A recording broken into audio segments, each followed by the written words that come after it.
Bueno, Pero ya estamos al aire. ya Así estamos al aire. que vamos a dar la bienvenida a esta segunda entrega de Diálogos sin Corset aquí en vivo en Facebook Live. Nos está dando un poquito de problemas de tardanza el internet. Espero que no nos siga dando mayores problemas, pero parece que está funcionando correctamente, así que les enviamos un saludo y los invitamos a que se conecten o a que compartan el en vivo que tenemos esta noche, porque vamos a tener una charla muy interesante. Vamos a hablar de alguien muy importante dentro de la literatura latinoamericana y bueno, también mundial, ¿por qué no decirlo? Alguien que coincidentemente y sin que nos lo propusiéramos, eh, trajimos a la palestra precisamente en el 7º aniversario de su trascendencia, en el 7º aniversario en que Juan Gelman murió. Así que no nos lo propusimos de esa manera, coincidió y es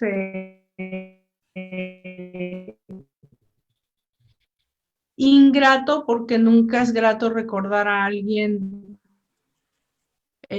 cuando ha fallecido, ¿verdad? Eso lo entendemos perfectamente. Yo lo comentábamos con Panchito en la interna y decíamos que nosotros, o en lo personal yo, siempre deseo recordar a la gente por su vida, por su obra y recordarlos vivos, no recordarlos el día que se fueron o el día que nos abandonaron, porque no tiene caso, ¿verdad? Pero en este caso, sin proponérnoslo, trajimos el día de hoy a la palestra de Diálogos sin Corset, la vida y obra de Juan Gelman. Panchito, buenas noches. Hola, buenas noches. ¿Cómo les va? ¿Cómo andan? ¿Todo bien? ¿Todo Este, bien? Saludos desde Boston hasta Uruguay, Montevideo. Hasta hasta Montevideo. Montevideo. Hasta la Cruz del Sur, así abarcamos todo lo que es los hermanos brasileros, argentinos y aquí y los chilenos, nuestros queridos chilenos, a los cuales también les estoy mandando un apretado abrazo a todos ellos. No, el poeta de hoy es un poeta en el cual, inclusive nosotros con el cielo al revés del programa pasado habíamos hablado de él. Bueno, en una de nuestras páginas, Antología de Poesía Argentina, tenemos muchísimo material de Juan Gelman. Así es. Es un poeta al cual, digamos, tenemos siempre presente. Y no es un tema, digamos, que tenga que ver con su militancia política, que es otro de los temas para charlar, sino que tiene que ver con su poesía, ¿no? Hay mucha gente, por ejemplo, que le dice, por ejemplo, Mario Benedetti, que ahora después, si me permites, más adelante voy a leer una cosita directamente de un libro que habla de él, porque aparte eran amigos personales, dice que Juan Gelman es el poeta de las preguntas. Nunca me había puesto a analizar que es cierto, la mayoría, gran parte de los poemas de Juan Gelman son preguntas. O sea, no al estilo del libro de preguntas del sí, del libro de preguntas de Pablo Neruda, sino que son todas preguntas, son todas cosas que interroga. Eh, Algunos dicen también que es el poeta del amor, y creo que sí, que tiene mucho que ver, porque son muy amorosos los poemas de él en general, y también es un poeta comprometido, porque el tema es que por su militancia política, por su compromiso político, a ver, el tema es así. Él fue afiliado al Partido Comunista Argentino, después tuvo sus discrepancias con el Partido Comunista Argentino y al final terminó apoyando la guerrilla en Argentina, terminó apoyando al grupo de los Montoneros. Si nosotros no analizamos desde el punto de vista con la cabeza de hoy, hay mucha gente que puede criticarlo respecto de eso, ¿no? Yo creo que uno no puede analizar las cosas con la cabeza de hoy porque uno tiene que ver la situación del poeta en su momento y aparte no es ningún pecado que el tipo haya tenido las opciones políticas que haya tenido. A mí, por ejemplo, me gusta mucho Felisberto Hernández, el escritor uruguayo, y era un escritor que tenía un pensamiento de ultraderecha. Y me gusta mucho Mario Vargas Llosa, y Mario Vargas Llosa dista políticamente de lo que yo pienso. Y me gusta mucho Borges y también dista, o sea, no tiene absolutamente nada que ver eso. Y me gusta Octavio Paz también. Y me sucede exactamente lo mismo. ¿Tá? Y me gusta Jorge Amado y es un tipo más comprometido, al igual que Pablo Neruda, etcétera, etcétera. O sea, no tenemos que analizar los poetas, los escritores, ni una pintura. Cuando analizamos una pintura no nos importa quién lo haya hecho o el pensamiento que tuviera, al menos a mí. ¿Tá? Y creo que a ti también y la mayoría de la gente también. En Lo el que caso de... pasa es que yo siento que, Sí, perdón, no, no, no, digo que lo que pasa es de que creo también que no podemos vivir el tiempo que ellos vivieron ni las circunstancias que ellos vivieron, no. ¿verdad? Hace 8 días cuando hablábamos de Rosario Castellanos y tú me dijiste, ella era del PRI, ¿no? Sí, Estamos claro, hablando de una poeta, de una feminista, de una persona que nadie en su tiempo hubiera pensado que trabajó dentro de un sistema, ¿no? Que fue parte de ese sistema tan abiertamente, que fue parte del mismo, porque incluso fue embajadora. Entonces, claro, eh, pero estamos hablando de una circunstancia completamente diferente. En el caso de Juan Gelman, también está su origen, ¿no? Hijo de inmigrantes judíos.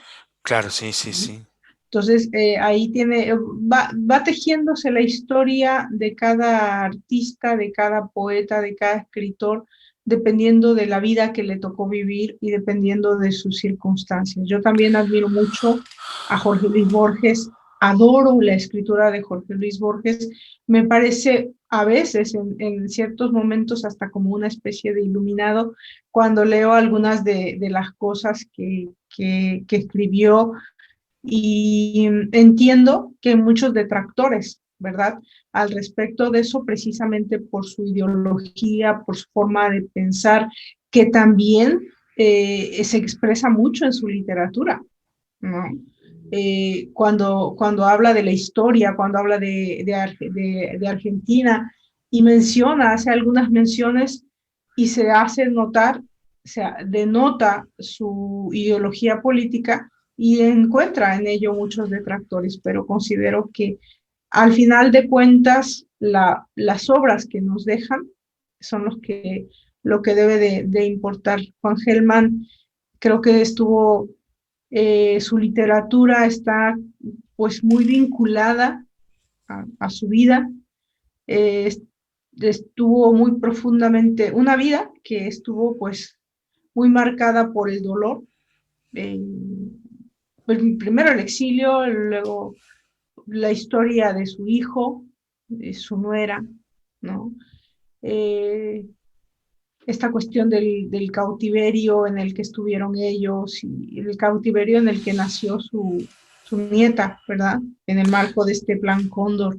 Claro. Y bueno, así que, pero él, como hijo de inmigrantes judíos, crece en un ambiente de cultura y de sensibilidad, porque fue un escritor muy precoz. Yo estaba leyendo que publicó su primer poema a los 11 añitos Sí, en una revista, ¿verdad? sí, sí, sí. Eh, entonces, y a los 15 añitos ya ingresa a un partido, o a un grupo, ¿no? Comunista. Sí, sí. Aparte, yo le sumo un poco a lo que tú decías del tema de, por supuesto, del tema del hijo, ¿no? Y del tema de desaparición del hijo, de la nuera, y el posterior asesinato, inclusive tiene que ver, la nuera la trajeron aquí a Montevideo, y ahí vemos un poco también, yendo un poco el tema político, la relación entre las dictaduras latinoamericanas, ¿no? Las relaciones entre sí, lo que habitualmente hablamos del Plan Cóndor, y la matan y desaparece aquí en Uruguay. Y su hija aparece en su vida cuando cumple 24 años, aparece. Pero ¿por qué aparece? Porque fallece el papá, o sea, el papá, quien la crió, y la madre, que no sabía en su primer instante, porque es un poco como aquella película de Norma Leandro, La historia oficial, ¿te acuerdas? Ujú. Que, bueno, a ella le traen un niño para que la críe, una situación bastante especial. La madre espera que muera el padre y va y le cuenta a ella que ella era, que ella calculaba que era hija de desaparecidos, que no era hija de ellos. Bueno, y ahí es que ella va al grupo de madres y detenidos desaparecidos y bueno, y se dan cuenta que es la nieta del poeta Juan Gelman, ¿no? Y inclusive más, ella milita dentro del Frente Amplio y ha llegado a ser diputada nacional, diputada aquí en Uruguay. Y Juan estuvo bastante en Uruguay en todo ese tiempo, este, relacionado por supuesto con su nieta y relacionado con eso. Pero no solamente Juan perdió eso, Juan también en sus poemas habla mucho de Rodolfo Walsh, habla mucho de Paco Urondo, dos poetas y militantes también, que también uno murió combatiendo y el otro está desaparecido. Y habla mucho de los compañeros, ¿no? De la palabra compañero, de los compañeros muertos en la militancia. Sufre mucho ese exilio, habla mucho del exilio. Algo que también lo ves muy reflejado también en Mario Benedetti, que también es una situación similar, si bien no tuvo, digamos, familiares desaparecidos, pero sí tuvo compañeros también desaparecidos en el exilio, etcétera, etcétera. Y, pero aparte de eso también Juan Gelman fue un constructor de publicaciones de la mano también, junto con Osvaldo Soriano, junto con Eduardo Galeano. Mira de qué nenes estoy hablando, ¿no? O sea, junto a Fontana Rosa, junto a toda esa gente, ¿no? A mí particularmente la poesía, yendo al tema de Juan Gelman, me apasiona. Y les voy a contar cómo fue una de las cosas que yo ya había leído Juan Gelman, pero descubrí uno de sus más lindos poemas en un muro. Yo había ido a despedir a un amigo que falleció en una casa velatoria y salgo de ahí, ¿no? O sea, del velorio de este amigo, y en la sala velatoria vos te dabas moría la calle en un muro, el muro del cementerio del buceo. Entonces en el cementerio, el muro del cementerio del buceo, fíjate, el muro del cementerio, no era el cementerio del buceo, porque está el cementerio del buceo y después está el cementerio inglés pegado, ¿no? Y en el muro del cementerio inglés, mejor dicho, estaba el poema, una parte del poema Cerezas, de Juan Gelman. Un poema maravilloso, maravilloso, que es el poema donde él dice que la madre lava los pisos del sur, que la madre trabaja y que a la madre se siente el ruido, cuando la mamá duerme y él está durmiendo, se siente el ruido de las cerezas creciendo en los ojos de la madre. Es un poema maravilloso. Juan Gelman tiene la particularidad de que inventa palabras, de que junta palabras, o sea, junta palabras y forma una palabra nueva, Ujú. inventa palabras, corta palabras, tiene mucho, hay poemas, por ejemplo, que me siento muy identificado porque parece que fuera uruguayo, porque hay poemas que todos vos, y vos, y vos, y vos, y vos, y vos, son impresionantes. Es un tipo que es ateo, pero que tiene, por ejemplo, un libro de poemas que están todos los poemas dedicados, una parte a Santa Teresa. O sea, vos ves, poema tanto a Santa Teresa, dice, poema tanto a Santa Teresa, todos los poemas son a Santa Teresa, pero no desde el punto de vista religioso, sino que desde el punto de vista de homenaje al pueblo mexicano. ¿Eh? Este, es impresionante. Aparte, digo, tiene que estar muy identificado con tu cultura también, Valdra, porque él vivió su exilio en México, creo que falleció inclusive en México. Sí, Él estuvo, falleció en México claro, precisamente en el 2014, el claro, 14 de enero del 2014. y estuvo exiliado en Cuba, estuvo exiliado también en Francia, este, Él mm, decía que él había estado exiliado en muchos lugares, en muchos países, amaba a todos esos países, vivía agradecido obviamente de lugares en donde él había sido acogido, pero él decía que cuando ya había llegado a México le había fascinado, le había parecido tan maravilloso, no solamente porque, bueno, una de las cuestiones con México, aparte de que obviamente tiene una historia de ser un país en el que muchos han decidido exiliarse, escritores, políticos, digo, tenemos ejemplos muy, muy grandes, ¿no? De muchos españoles después de la Guerra Civil Española. Tenemos el más cercano ejemplo de un político que fue hace un año, Evo Morales, estuvo en México, fue toda una odisea, ¿verdad? Y en este caso, Juan Gelman se enamoró de México desde el primer momento, decidió vivir ahí, ya tenía muchos años viviendo en México, allí murió y bueno.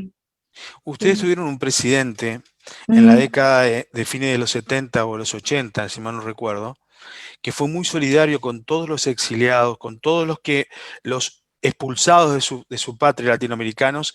Él los recibió, inclusive les conseguía pasaporte mexicano o pasaporte, digamos, de la OEA o de la ONU, que creo que el apellido era de la Madrid. Miguel de la Madrid. Miguel de la Madrid. Ah, ahí está. Y él fue muy solidario, por ejemplo, en el caso de, me acuerdo que la vuelta que hace, cuando vuelve Alfredo Citarrosa, lo primero que hace es agradecer en nombre de todos los uruguayos que estaban en el exilio, los uruguayos y los latinoamericanos, a la Madrid, porque él fue muy especialmente, digamos, generoso sin importarle de dónde vinieran, con todos los hermanos latinoamericanos que no tenían acogida en su patria o que estaban perseguidos o que, bueno, perseguidos sí, y él los recibía.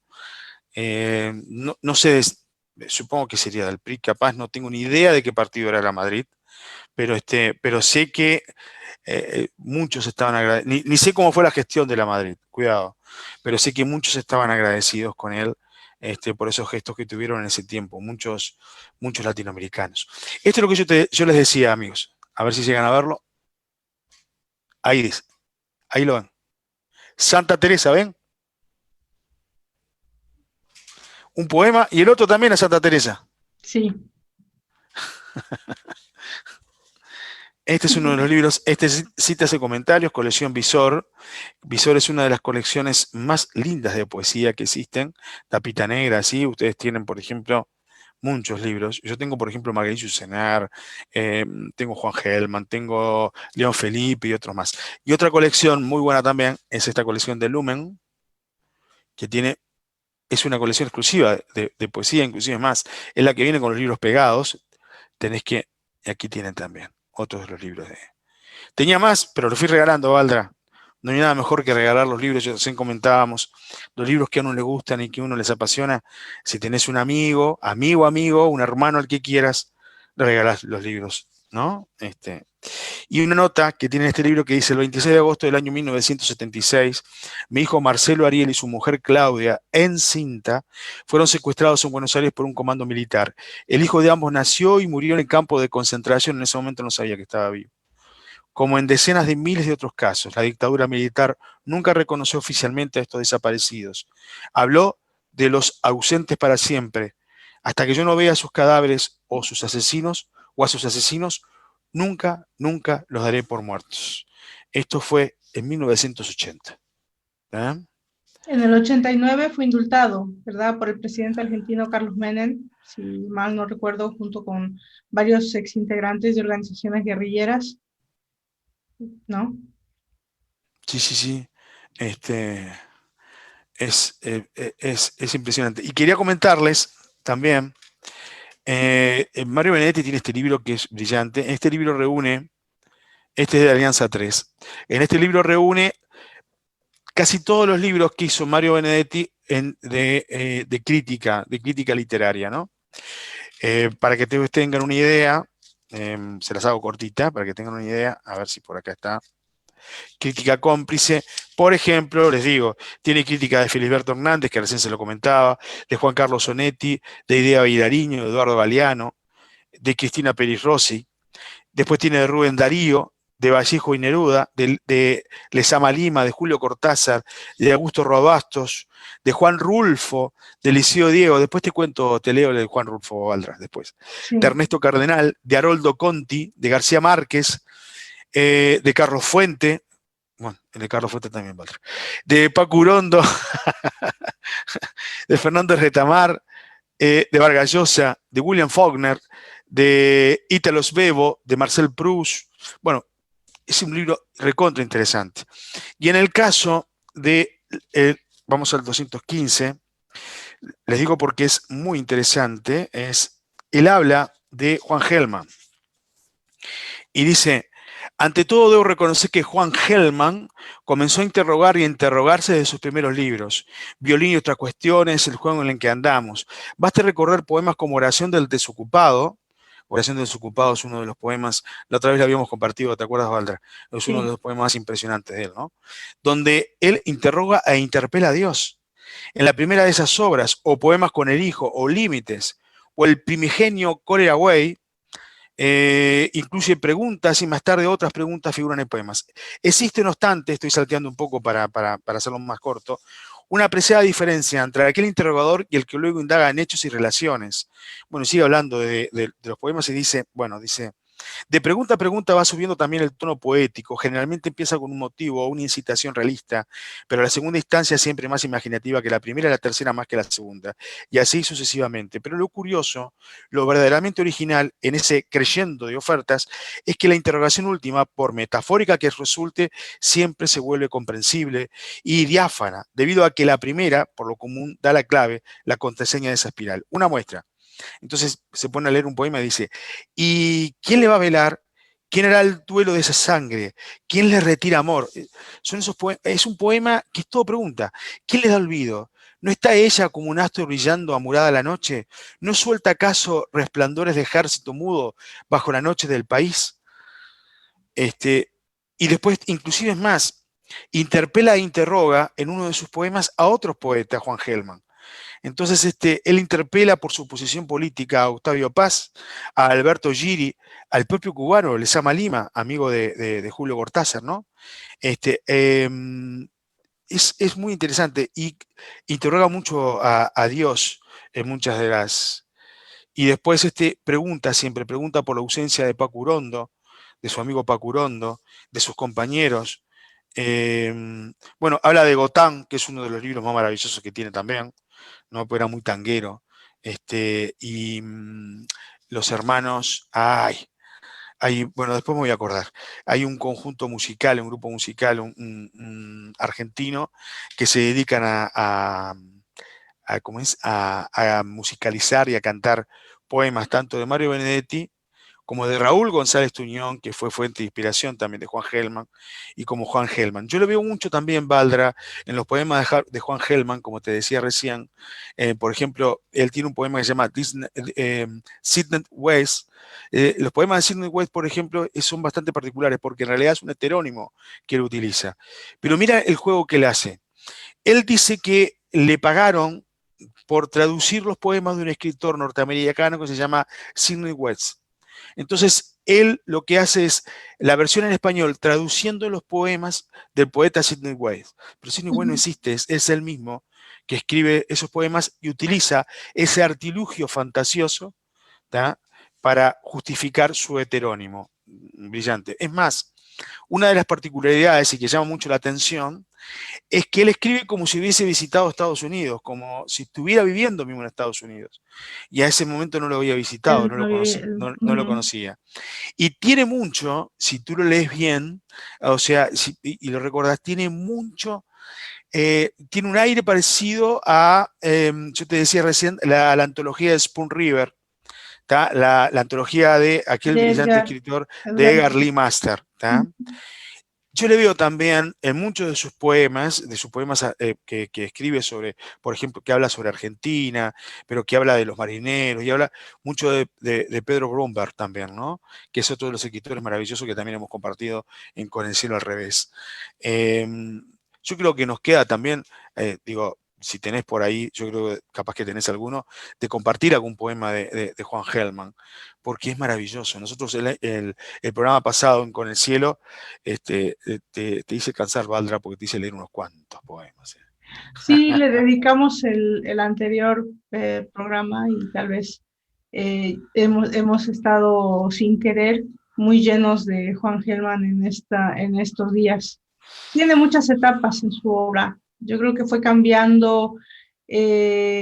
una de las características en su trayectoria es que combinó muchas formas de lo poético y precisamente me estaba recordando de lo confusa que estuve en una de las lecturas de Con el cielo al revés el viernes pasado, precisamente, y te reías porque decía, es que Juan inventaba algunas palabras Sí, claro. y uno a veces se confunde cuando lo lee, porque él fue desde lo puramente lírico a lo narrativo, desde una métrica impecable hasta el quiebre de esa misma métrica, eh, se volvía de pronto político, se volvía de pronto místico, trabajó mucho con el lenguaje, por eso yo creo que es un gran poeta de nuestra lengua, precisamente por eso. Y yo creo que para conocer a Hellman y su aportación realmente con la poesía, hay libros que son, o pueden llegar a ser elementales, y uno de ellos definitivamente es Gotán. Sí, claro, claro. Así es, este libro que es una compilación de obras de él, ¿no? Reúne 4 libros de poemas, violín y otras cuestiones, el juego en que andamos, velorio de solo y Gotán, que da título a ese conjunto, ¿no? Estoy escuchándote y te estoy mirando, no te preocupes. ¿Me estás escuchando? Ah, sí, lo que pasa es que Ah, Tata. pensé que te me habías, No, no, no, no, no, no, estoy acá, estoy acá. No, no, tú sabes que sí, que me estaba acordando de Gotán, pero me quería acordar, sabía, ahora no me acuerdo, pero uno de los poemas de Martín, unos poemas amorosos que son espectaculares. Ese poema que te decía que le dedica a la madre, por ejemplo, se llama Cerezas, es uno de los poemas más bonitos que he escuchado, dedicado a una madre también, ¿no?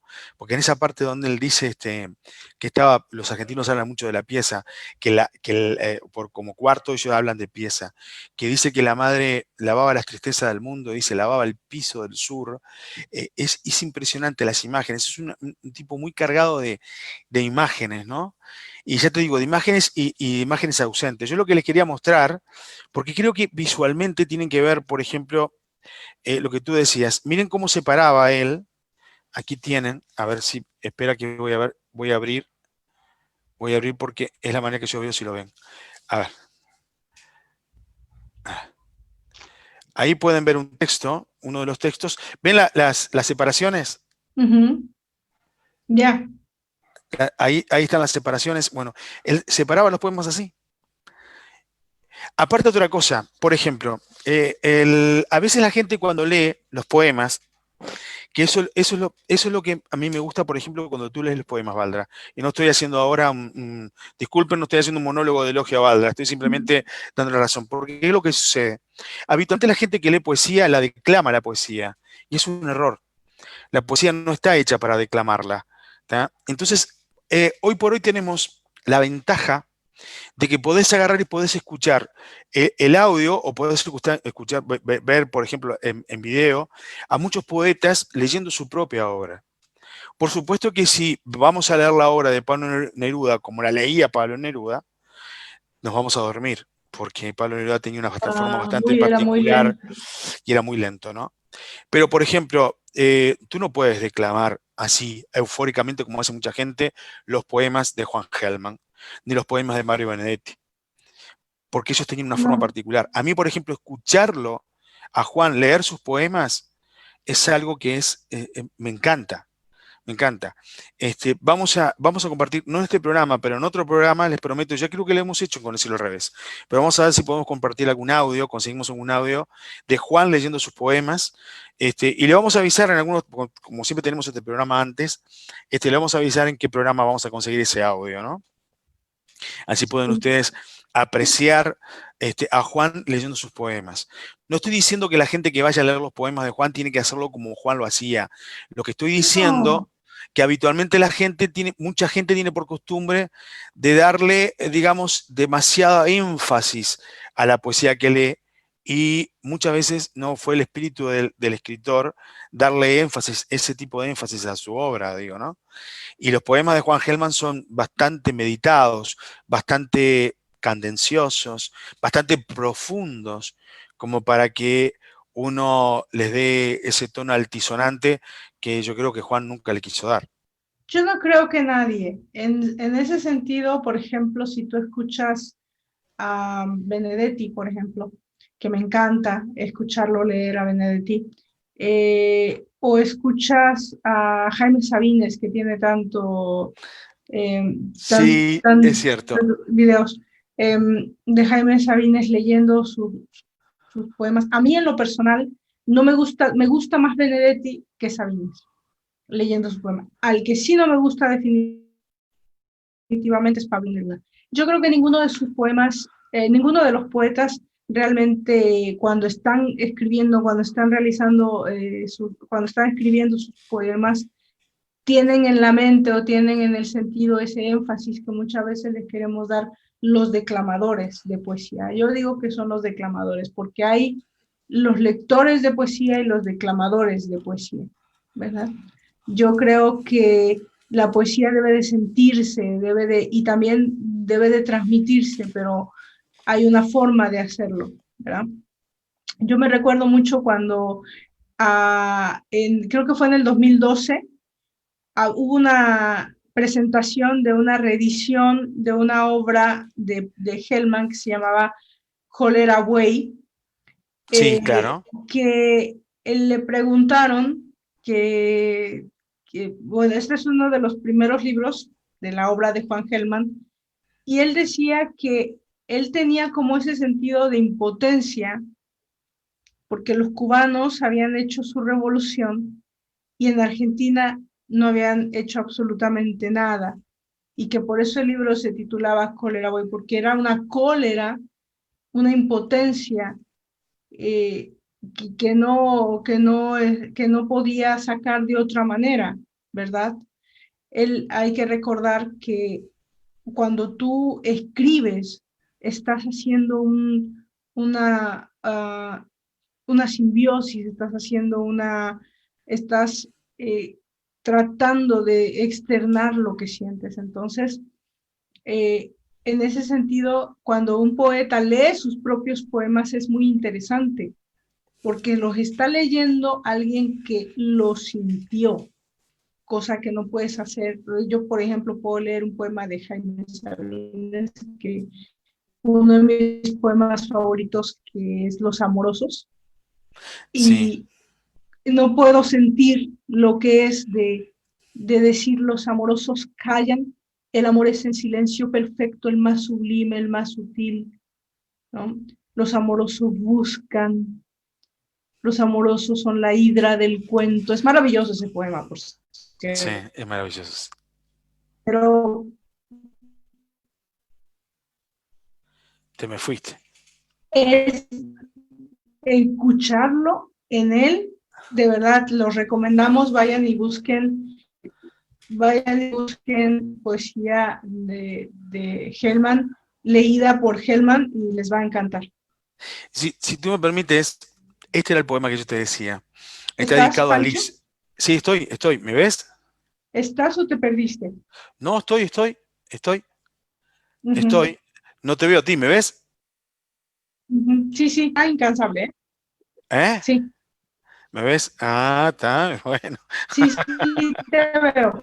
Sí, te veo, Bueno, sí, te veo. perfecto. ¿Y me escuchas bien también? Sí, ¿Me te escuchas bien? escucho bien. Bueno, a Elizabeth es el poema. Dice, esa mujer que ahora, escucha esta palabra, empiezo, dice, esa mujer que ahora mismito se parece a Santa Teresa, en el revés de un éxtasis, hace 2 o 3 besos fue mar absorto en el colibrí que vuela por su ojo izquierdo, cuando le dan de amar.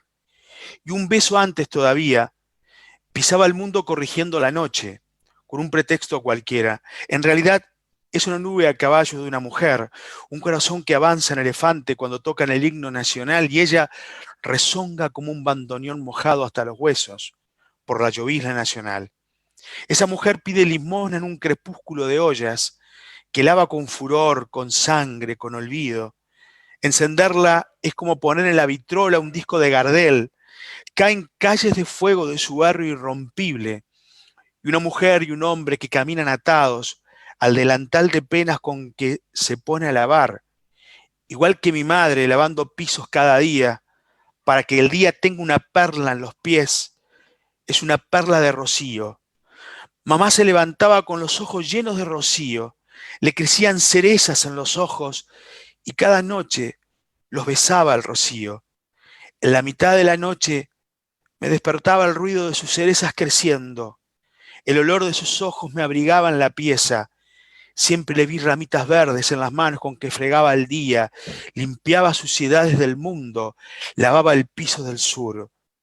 Volviendo a esa mujer, en sus hojas más altas se posan los horizontes que miré mañana, los pajaritos que volarán ayer, yo mismo, con su nombre en mis labios. Qué Es lindo. hermoso. Es Pero hermoso. aparte, viste que la conjugación de los verbos, ¿cómo hace, no? Porque te dice, volviendo a esa mujer en sus hojas más altas se posan los horizontes, no es que miraré, los horizontes que miré mañana, los pajaritos que volarán ayer, ese juego que hace, ¿no? Y la frase que yo leí, les quería comentar, la frase que yo leí grafiteada en el muro de un cementerio que me impactó, es esta que dice: mamá se levantaba con los ojos llenos de rocío, le crecían cerezas en los ojos y cada noche los besaba el rocío. En la mitad de la noche me despertaba el ruido de sus cerezas creciendo, el olor de sus ojos me abrigaba en la pieza. Siempre le vi ramitas verdes en las manos con que fregaba el día, limpiaba suciedades del mundo, lavaba el piso del sur. Me impactó, te juro que me impactó. No lo podía creer que alguien hubiese escrito algo tan bello, tan hermoso. Y bueno, y era parte de este poema que es un poema de amor hacia una mujer donde él habla también de su madre, ¿no? Es algo, digamos, ¿no? Es sublime este poema. Ese poema Cereza de Juan Gelman, que integra, este poema fue escrito en el 97, integra el libro Debí decir te amo. Es impresionante. Tengo, de verdad, estoy increíblemente embromada con el Internet.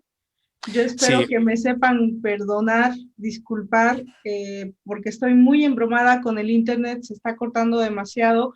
Le quiero enviar un saludo a Ana Grisel, que nos está saludando.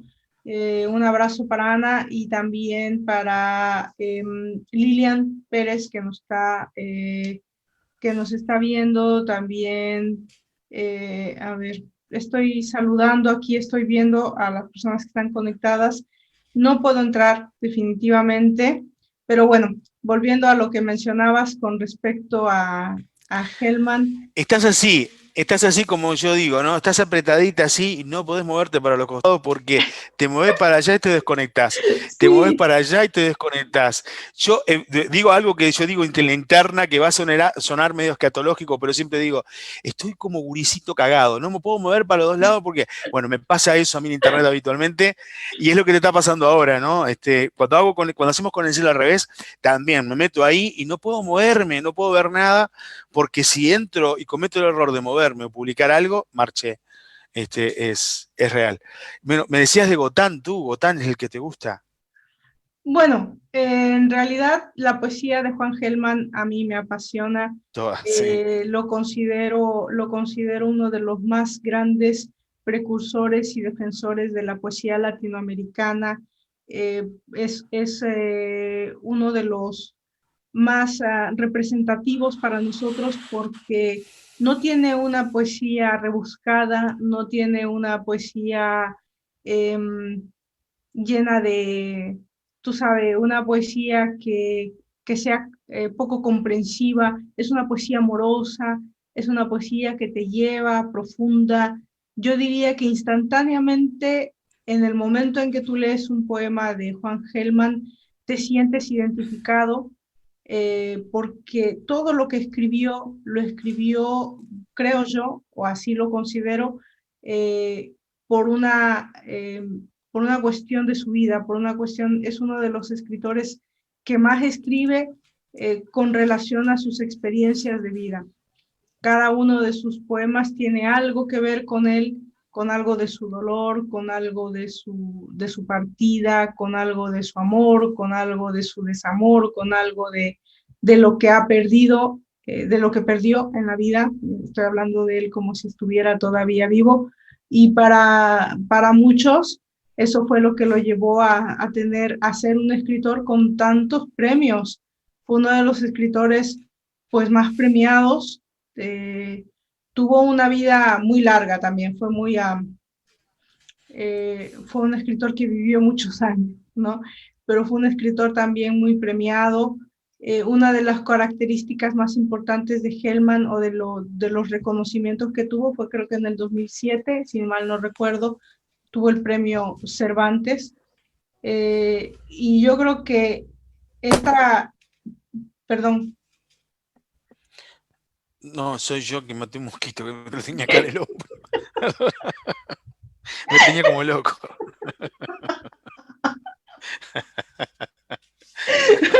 Pero lo estaba mirando al tipo, me tenía como loco.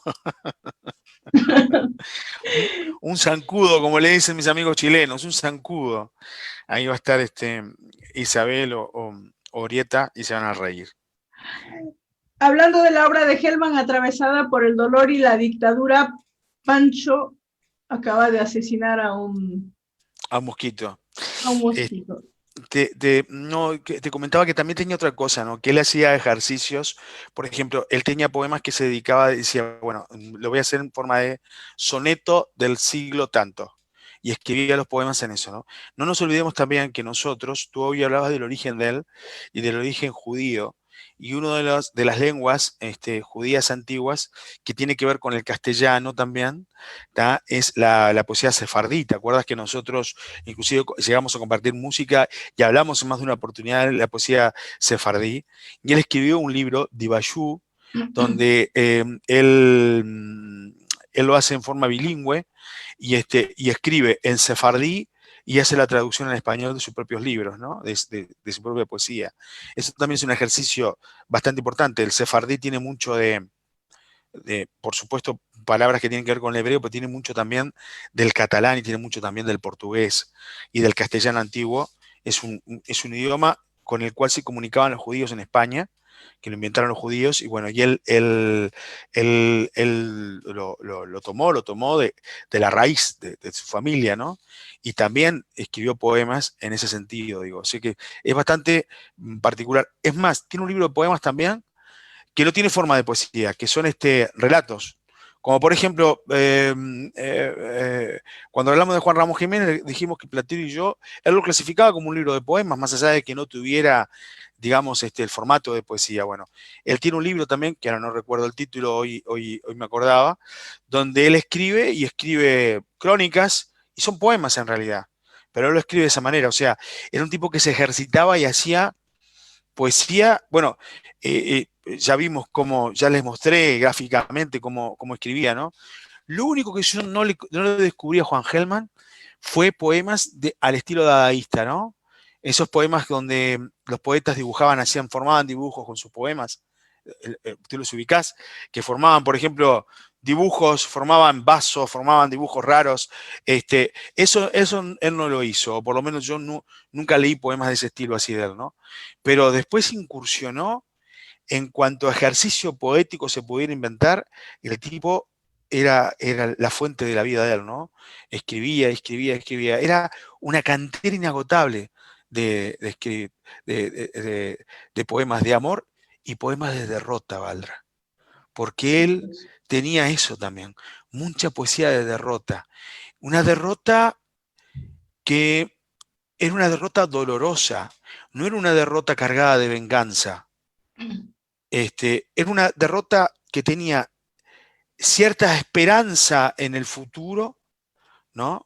O sea, como que la derrota pudiera servir para algo, pero también una derrota donde él tenía una derrota nostálgica, donde él hablaba justamente de los compañeros caídos, de los que ya no veía, de ese dolor que él sentía, ¿no? Bueno, estamos hablando que hasta ese momento él consideraba, ¿no?, que le habían muerto, desaparecido al hijo, a la nuera y a la nieta, o al nieto. claro. Es más, es famoso, se hizo un movimiento que fue liderado por Günter Grass, ¿tá? El premio Nobel alemán, Ujú, mira lo que te digo, ¿no? Que fue una carta que le enviaron a Julio María Sanguinetti, el presidente uruguayo, ujú. que aparte de eso es un intelectual, si bien él, Julio María Sanguinetti, es un doctor intelectual, que escribe, tiene una columna habitualmente, como la que escribe Mario Vargas Llosa en el diario El País de Madrid, él tiene también una columna, habitualmente escribe porque antes que nada es periodista, donde lo interpelan por el tema justamente porque se supone que mucho antes de que Juan Gelman supiera que la existencia de Macarena, de su nieta, Ujú. este, en ese momento el presidente uruguayo, Julio María Sanguinetti, que hasta hace poco era senador de uno de los partidos tradicionales, fue 2 veces presidente de este país, ya sabía él quién era la nieta de Juan Gelman. Y lo escondieron, lo taparon, justamente, ¿no? Este, Wow. y, y ya calculaban que más o menos, es más, dicen que Juan después ya lo sabía antes, ¿tá? Ya sabía antes porque claro, se investiga, un poco antes de que apareciera Macarena, él ya sabía de la existencia de ella, un poco antes. Y escribe un poema maravilloso que lo escribe sobre los 90, creo que es una carta abierta a mi nieto, que en ese momento él habla en forma masculina porque no sabía si No era, sabía si era mujer. claro, pero ya sabía que estaba vivo, que hasta ese momento él pensó que estaba muerto, que lo habían asesinado. Qué Él ya sabía que historia, estaba vivo y que había sido dado a un cautiverio. ¿Ah? qué Bueno, historia. imagínate, Increíble, increíble cómo una persona puede seguir funcionando coherentemente, yo diría, después de todas esas terribles cosas que le tocó vivir, ¿no? Al final de cuentas podemos entender por qué o podemos llegar a entender cuál era el origen de esa poesía tan profunda de dolor que marcó la vida y la obra también de Herman, ¿no? Eh, no volvió a residir en Argentina. Él mantuvo una estrecha no. relación, obviamente, con el mundo literario e intelectual de Argentina, pero eh, nunca volvió a residir en Argentina. La poesía de Hellman yo creo que fue tan revolucionaria como su actitud frente al mundo, porque eh, es un, apostaba, ¿no? Por una expresión llana y coloquial precisamente de todo lo que le tocó vivir, ¿no? Nunca volvió a ver a su hijo, ¿no? Aunque encontró a su nieta, pero ese dolor, esta nieta nacida en cautiverio, ¿no? Desconocer absolutamente su verdadera historia. Yo creo que se puede entender esa forma desgarradora a veces y hasta visceral en que se puede llegar a entender su obra, ¿no? Vos sabés que tuvo otro heterónimo también, aparte de Leyendo Guay, que fuera Juan Greco. Juan Greco es otro de los nombres con el que él publicaba libros también, porque también tenía esa particularidad, ¿no? Y hay uno de ellos que se llama Mujeres, ¿tá? Que es uno de los más bonitos poemas de él, que lo escribe con ese heterónimo, ¿no? Con el heterónimo de Juan Greco. Así que siempre uno descubre cosas en Juan Gelman. Aprovecho también a saludar, que recién tú comentaste, a Grisel, que es mi prima, que es prima de mi señora, ¿no? Prima nuestra, y a Lilian, que Lilian yo sé que siempre está ahí al firme. Lilian vive en Boston, ¿no? Vive en Boston, creo yo. Exactamente no sé en dónde viva, pero aquí en el área de Boston. Es una amiga boricua. Una amiga boricua precisamente nos estaba diciendo que cuando hablamos de un boricua por aquí, pues vamos a ver. Hay acuérdense que este proyecto es un proyecto que no tiene mucho tiempo, se nos ha dado por allí iniciarlo hace apenas a mediados del año pasado y hemos hablado ya de varios escritores, de varios poetas latinoamericanos, pero ninguno boricua, así que vamos a buscar por ahí. Sí, hay un poeta que a mí me gusta mucho, que es poco conocido en Puerto Rico, se llama Iván Silén. Así que vamos a ver si podemos conseguir algo de él. Es muy poco lo que hay de él, a mí me gusta muchísimo, pero no he conseguido libros de él porque no llegan acá. Así que vamos a ver si podemos. Lo que pasa es que la poesía puertorriqueña es una poesía que eh, eh, en realidad nunca pude leer poesía puertorriqueña que estuviera sentada en Puerto Rico, ¿no? Toda la poesía puertorriqueña que he leído no se divorcia de los Estados Unidos. Entonces, ¿qué pasa? Lees una poesía puertorriqueña, pero te habla de las calles de Nueva York. Por ahí pasa el tema. Entonces, no he podido conseguir, no estoy diciendo que no hay, cuidado, porque inclusive musicalmente, por ejemplo, ellos tienen muchas expresiones musicales. Estoy diciendo que no me llegó a mí, o sea, estoy hablando de mi ignorancia. Desde mi ignorancia, ¿tá? Estoy planteando el tema. Si Lilian tiene, por ejemplo, algún poeta de su preferencia que muy posiblemente tenga de su formación, digamos, ¿no? En la escuela o a nivel secundario, tenga preferencia por alguno de sus poetas, sería maravilloso, ¿no? Aparte, ¿qué pasa? Puerto Rico también tiene la particularidad de que como fue, digamos, el hogar sustituto, si se quiere, de una cosa notable, de un poeta notable como Juan Ramón Jiménez, queda eclipsado todo lo que puede haber surgido después por la presencia de ese monstruo de la literatura española, ¿no? Eso también es otro de las vertientes, pero ya les digo, lo que me pasa a mí con la poesía boricua es que no, o sea, todo lo que he leído tiene que ver, por ejemplo, con el puertorriqueño, pero que está asentado en los Estados Unidos. Me gustaría encontrar algo que fuera, digo, podemos hablar de eso también, ¿no? Pero me gustaría poder encontrar poesía puertorriqueña, poesía boricua, que sea boricua puramente, ¿no? Así que vamos a ver si podemos encontrar algo, capaz que lo desarrollamos primero con el cielo y después amerita que podamos vernos y charlar del tema. ¿Y por qué no? Mira lo que te digo, ¿por qué no? Si Lilian tiene el concepto, también se puede enganchar Lilian y la podemos sacar al aire también a Lilian y hablar con ella de esos poetas puertorriqueños que ella pueda estar, poetas o escritores que ella pueda estar recordando sin ningún tipo de duda, ¿no? Así que ya les digo, amigos, mañana, Valda, tenemos un programa de Con el cielo al revés, ya te lo pasé, donde es bastante particular la música, bastante particular. Vamos a traer, no la voy a nombrar ahora, no porque me haga el misterioso, sino porque no la recuerdo. Ismael No, Serra, hay Ismael Serra, música, hay una artista que no conozco, que, bueno, brasileña, sí, brasileña, sí que no la conozco, así que estoy y muy interesada en escucharla porque a mí me encanta descubrir nuevos artistas, sobre todo del ámbito musical, así que no se pierdan el día de mañana con el cielo al revés. Obviamente eh, le vamos a invitar a que busquen la obra tan vasta, tan grande, hay infinidad de libros para dar y regalar del gran poeta, eh, ¿cómo le llamaría? Transgresor. sí. No se le puede definir en una sola palabra, ¿verdad?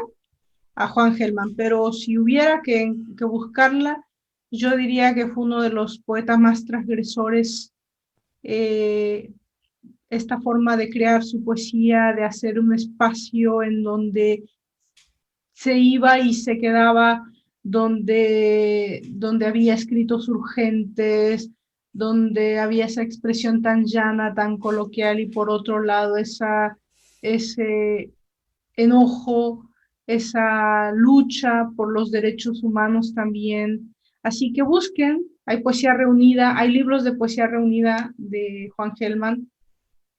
Hay, bueno, los libros por separado, pero también hay poesía reunida de él.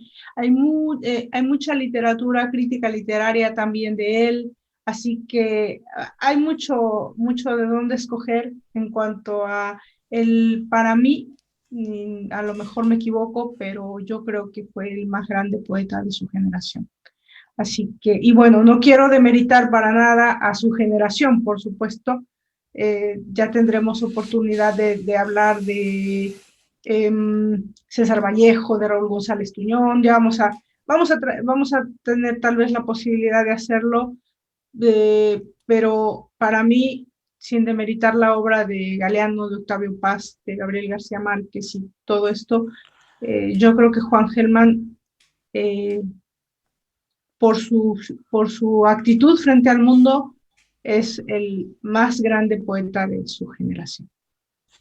Eh, Juan Gelman, a mí, por ejemplo, de los poetas argentinos, eh, mm, antes que Juan Gelman, o sea, no era de su generación. A mí, por ejemplo, me marcó muchísimo la obra de Raúl González Tuñón. Raúl González Tuñón, por ejemplo, te detenés a leer la obra de Raúl González Tuñón y quedas impactado.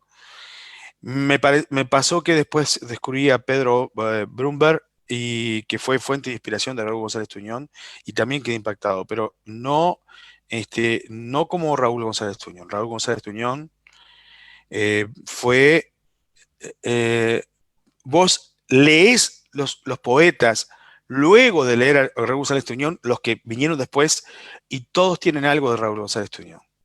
Raúl González Tuñón, es más, por Muy ejemplo, influenciador, tiene sí, una... claro. Tú lees, por ejemplo, algo de Jorge Bocanera, que Jorge Bocanera es otro poeta maravilloso también, y tiene cosas de Raúl González Tuñón. Lees, por ejemplo, la vasca Chenique, Nira Chenique, que es, la poesía de Nira Chenique es majestuosa y tiene cositas también de Raúl González. Raúl González Tuñón marcó, marcó el camino para muchos, ¿no? Y Gelman tiene mucho de Raúl González Tuñón. O sea, porque tú tienes, a ver, indudablemente no vas a copiar, pero si te gusta un poeta y lo lees mucho, quedás influenciado por la poesía de ese poeta, ¿no? Este, a mí me gusta también ese misterio que tienen esos poetas, como por ejemplo Hellman, el hecho de escribir, no en vano cuando empezamos esto, que a ti se te ocurrió, Valdra, que es salir así en Zoom, lo primero que me dijiste es, el primer programa quiero que sea sobre Fernando Pessoa. Y ese misterio de Fernando Pessoa con todos esos heterónimos es, es algo indescriptible, ¿no? Es algo que le da ese misterio a la poesía, a la forma de escribir, que te llama profundamente la atención. Gelman no escapó a eso. Poeta descubierto después de muerto, ¿verdad?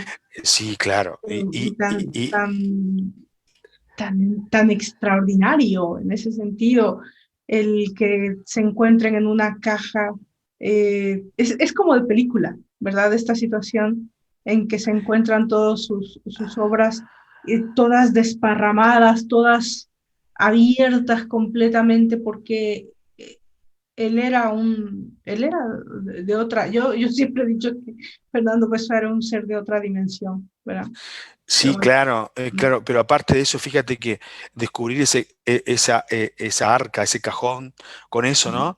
Pero inclusive, y encontrar que el tipo había escrito con 72 personalidades distintas, porque no era solamente escribir porque, pues, que no a era ver, solamente la cuestión de escribir con otro nombre, porque eso, digo, infinidad de escritores lo hacen, infinidad de artistas lo han hecho. claro, El pero hecho a lo que voy es que el caso de Hellman es igual. Hellman no te escribe. Hellman, por ejemplo, cuando escribe como Julio Greco, es Julio Greco, no es Hellman. Y cuando te escribe como Sidney Weiss, es Sidney Weiss, no es Hellman. ¿Tá? No es con, Hellman. con historia, vida propia y personalidades completamente distantes una de la otra. Y eso es lo más interesante, ¿no? Cuando te encuentras con un escritor de ese talante, de esa capacidad de desdoblamiento, porque es un desdoblamiento completo de personalidad. Así que bueno.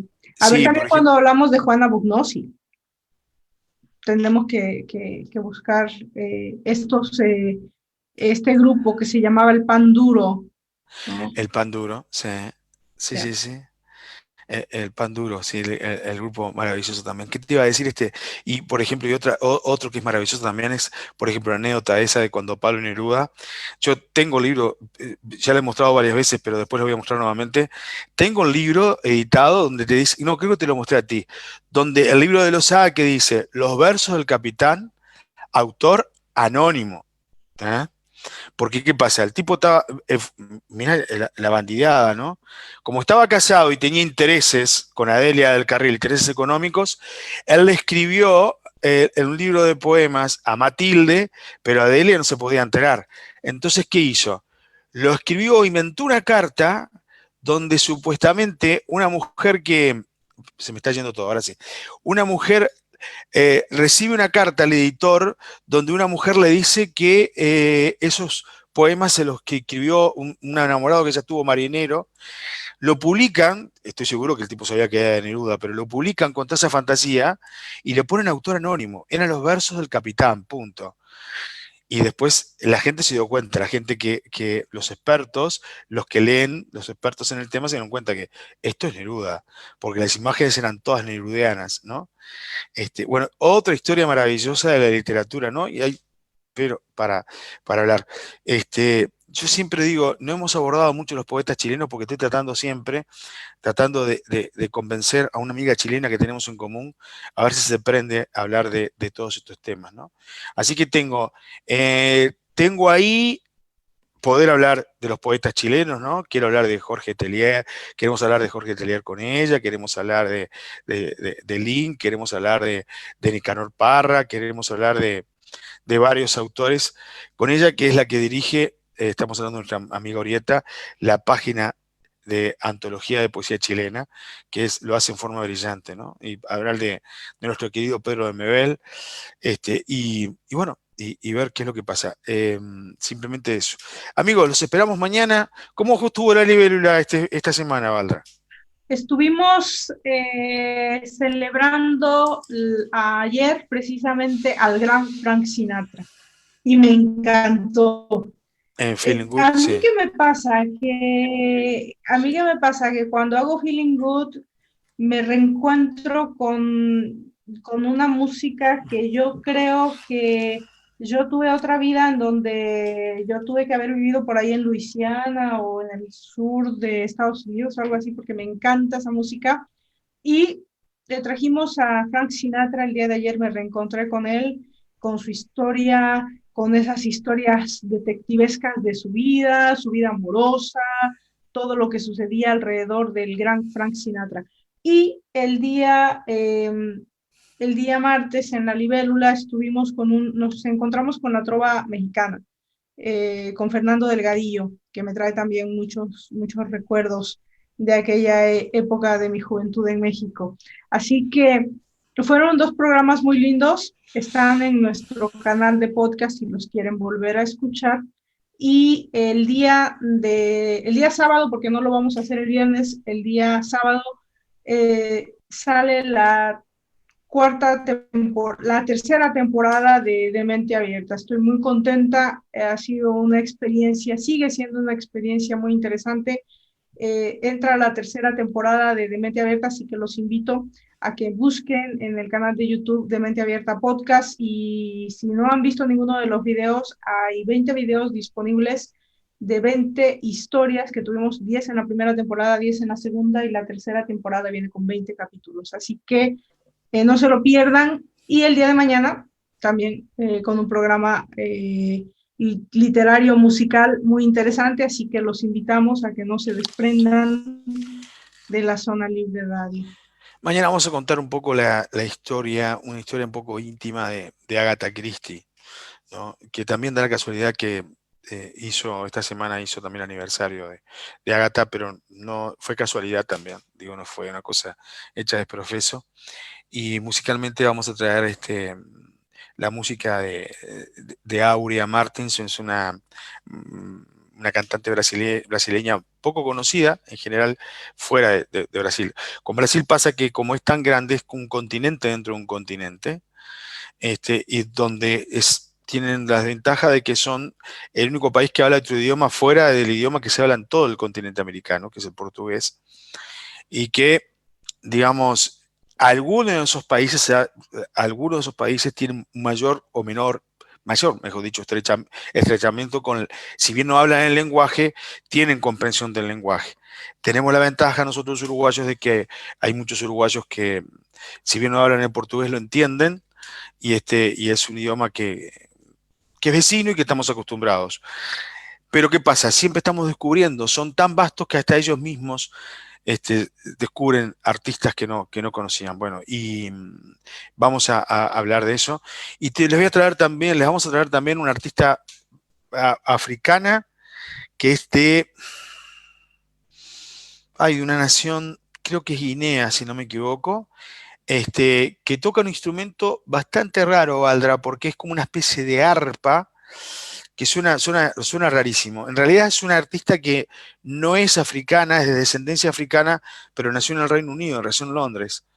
Y también vamos a compartir música de ella, al igual que también de Ismael Serrano. En el caso de Ismael Serrano, ¿qué hizo? Hizo músicas desde el living de la casa por el tema de la pandemia. Entonces, del living de la casa con un guitarrista hizo música, la grabó y bueno, vamos a utilizar esas grabaciones que son totalmente recientes para compartir con todos ustedes. Bueno, por ahí anda la historia del programa de mañana, que quiero decirles que es totalmente distinto a esto porque tenemos música, cosa que aquí no podemos pasar, entonces la música la aprovechamos para escuchar. Yo escucho muchas veces cuando algún tema le gusta, siempre digo cantar a dúo a Valdra con eh, eh, el autor, el intérprete de Cuando me turno. gusta, Ahí está. o cuando Y, me la sé, y aprovechamos o cuando me la sé. Bueno, gente, un abrazo grande. Los esperamos el mañana Gracias, y sigan en la programación de la Zona Libre que tienen para entretenerse bastante. Y la propuesta que ustedes quieran, bastante.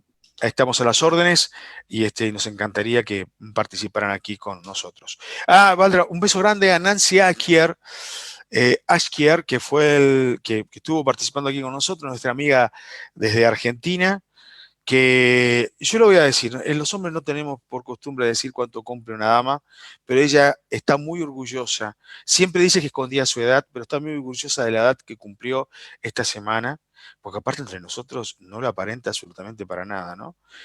Festejó su cumpleaños número 60, Nancy, y estaba loca de la vida y decía, estoy cumpliendo 60, decía. Así que, pero aparenta tranquilamente 10 años menos o menos, Claro que y sí. es una bellísima muchacha de afuera y de adentro, principalmente. Así que un beso grande para nuestra amiga y un beso grande para todos, ¿no? Los que nos están escuchando. Abrazo, gente, vamos arriba. Abrazos y nos vemos en la siguiente charla de Diálogos sin Corset. No sabemos qué nos va a traer, pero Y nos va a traer a capaz alguien que en muy una de esas interesante. César Pavese, me encantaría hablar de Pavese. Capaz que Vamos a todavía se hablar me de da poesía, por, ¿no? por, por compartir y compartir algún poema en italiano, si lo soportan, ¿no? Claro que sí. Nos vemos entonces. Un abrazo grande.